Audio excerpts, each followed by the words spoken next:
You know what song I've been getting back into lately? Super Gornest. You know why? You know what it sounds like? Slipknot.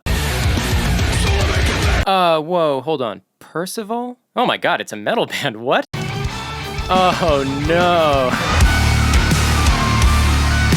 Hi. Question. What if the folky Middle Ages fantasy soundtrack of the Witcher games sounded like the blistering, over-the-top aggressive soundtrack of Doom Eternal?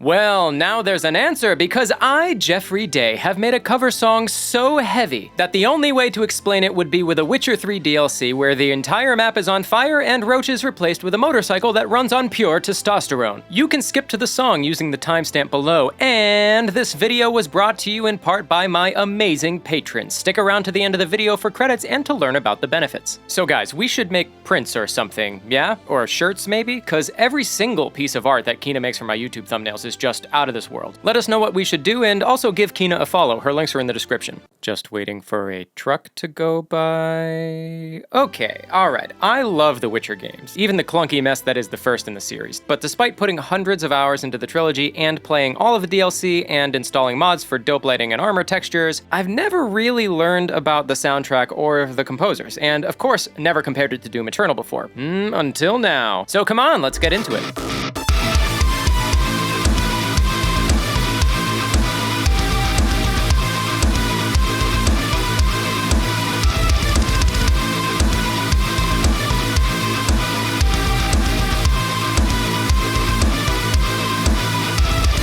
When I say The Witcher, I mean the series of games, not the series of books by Andrzej Sapkowski, and definitely not the television show on Netflix starring medieval Superman and Hogwarts Miranda, although I have to admit I did like it and I will watch every season. Actually, the plot of the books / the show and the games are separate, but part of one very long timeline, so let me recap as fast as I can. I guess spoiler alert for literally everything involving The Witcher? Okay, go.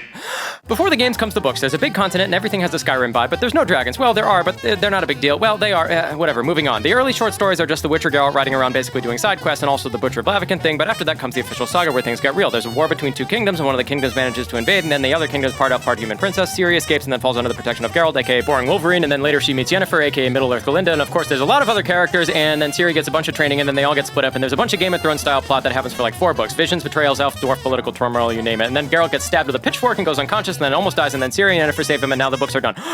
The games start right as Geralt wakes up in the Witcher headquarters, but he can't remember anything or anybody, but no time for that, because they get attacked, and he's like, who did it? And so he finds out, and there's magic and apocalypse stuff, but when that's all cleared up, the king gets killed by an assassin, and Geralt's like, it wasn't me, it was a different Witcher. So he breaks out of jail, and him and his friends go find the bad guy Witcher, and yeah, they do that. And then Geralt gets a letter from Yennefer, and he's like, oh right, I was in love with Yennefer, and I should go say hi. So he finds her, and she's like, meet the Nilfgaard Emperor, and Geralt's like, hello, and the Emperor is like, find Ciri, and Geralt's like, oh shit, yeah, I forgot about Ciri. And they find Ciri, but so does the Wild Hunt, aka Interdimensional Nazgul, and everybody unanimously agrees that winter is coming, and Ciri can stop it, because she has the old hot blood. Big battle and climax, roll credits, and now, finally, you can load up the Blood and Wine DLC for some closure and memorable screenshots. You get all that? Good. Did I get all that? I'm not so sure, and I read it from a piece of paper. Anyway, just like in God of War, which was my last video, there are a lot of composers for the Witcher games and the DLC. But CD Projekt Red loves keeping people on board who did a good job in the previous games. This is why Marcin Przyzbylowicz is on Witcher 2, Witcher 3, and even Cyberpunk, which I'm gonna ignore for now because I'm emotionally scarred. Okay, enough talk. I'm just gonna come out and say it. I'm doing a cover of a song from The Witcher 3 in this video.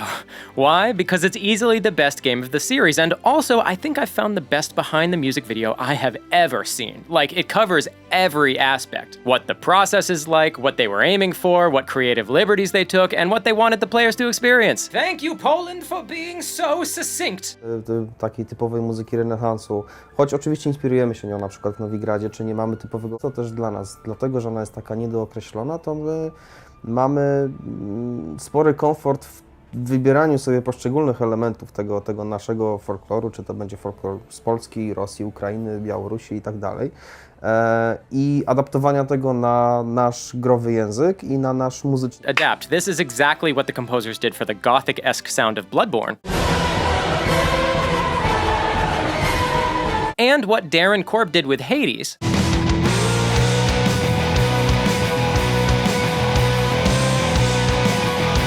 But most importantly, it's what Mick Gordon did when he started on a little franchise called Doom.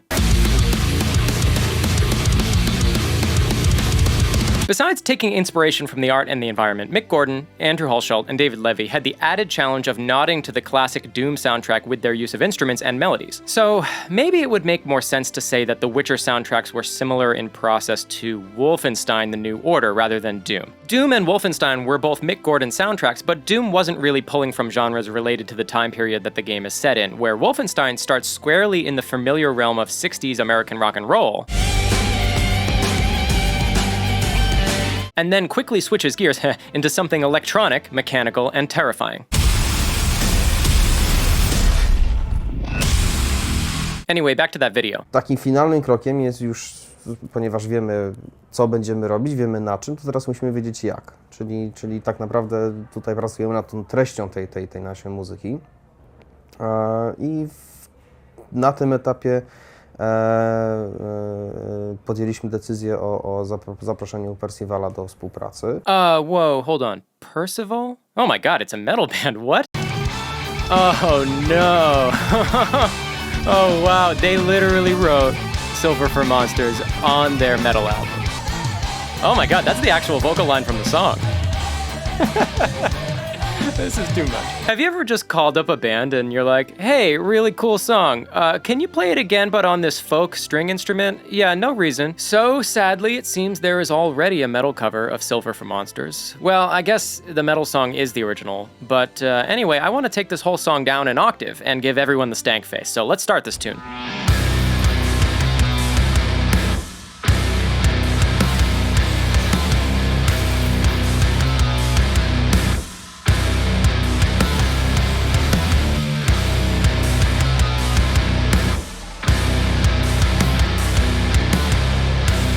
Okay, here's what I'm thinking. Let's get away from that folk music sound completely, or as much as we can, because the melodies are already very folky, but there's not a lot of melodies, so we're gonna have to get creative. The thing I seem to do a lot of is this rhythm guitar plus synth lead combo, and I kind of want to stay away from that this time and do something different. You know what song I've been getting back into lately? Super Gore Nest. You know why? You know what it sounds like? Slipknot.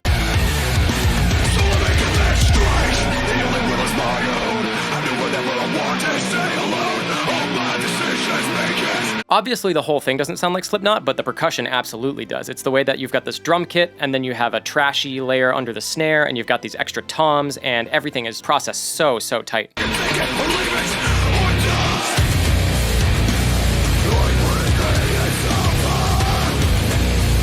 Yeah, I want to do that. Let's see what we got for drums.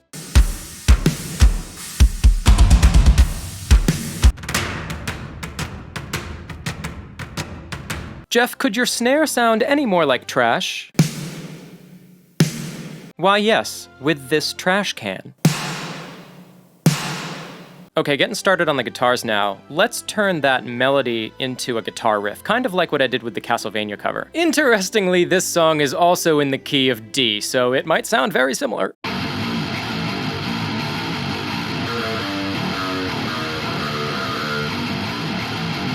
What you see here is the GGD Kali Cabs plugin, and as a Zilla user, this is pretty solid. Since guitars being transformed into other things is a pretty common move in Doom sound design, I'm gonna mess around with the guitars and bass and see what other interesting variations I can make.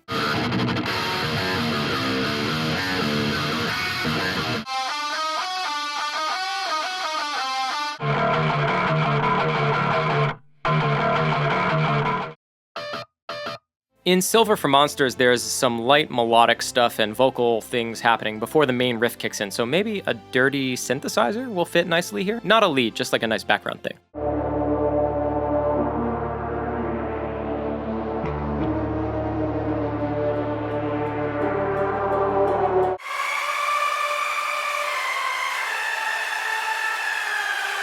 I think we can all agree that our version of The Witcher would take place in some sort of mechanical computer hellland, so I'm gonna go crazy with the digital sounds, textures, synth noises, all sorts of crazy stuff.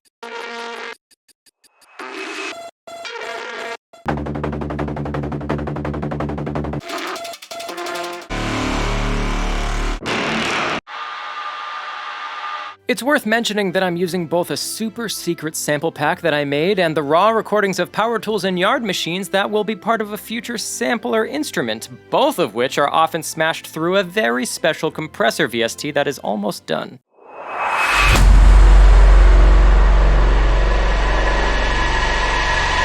Oh boy, there's so many things! I'll give you more info when they're ready.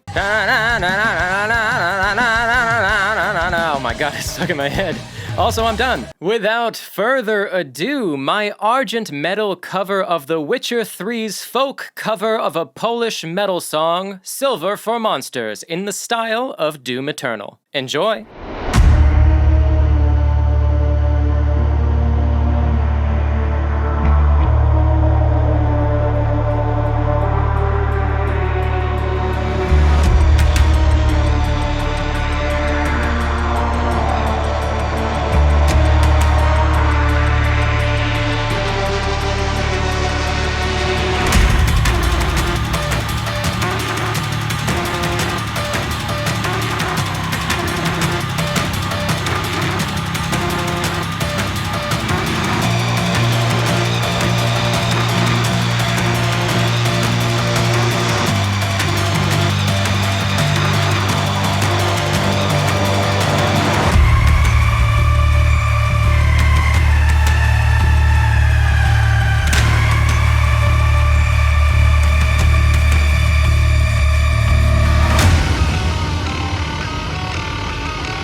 Would you fight a griffin to that song? How about 10 griffins? 50? Let me know in the comments below. If you want to support my work and these videos, as well as get access to deep dives, stems, and live streams, or get your music in my videos, or get access to that super secret Doom Music Maker Discord, please consider becoming a patron. The folks on screen are already enjoying the benefits, and to all of my patrons, thank you so much. The support means a lot. As always, you can get these songs on Bandcamp for free, or any price you think is best, and you can also listen on streaming platforms by checking out the links in the pinned comment below. There will be another highly requested video coming real soon, among other highly requested videos.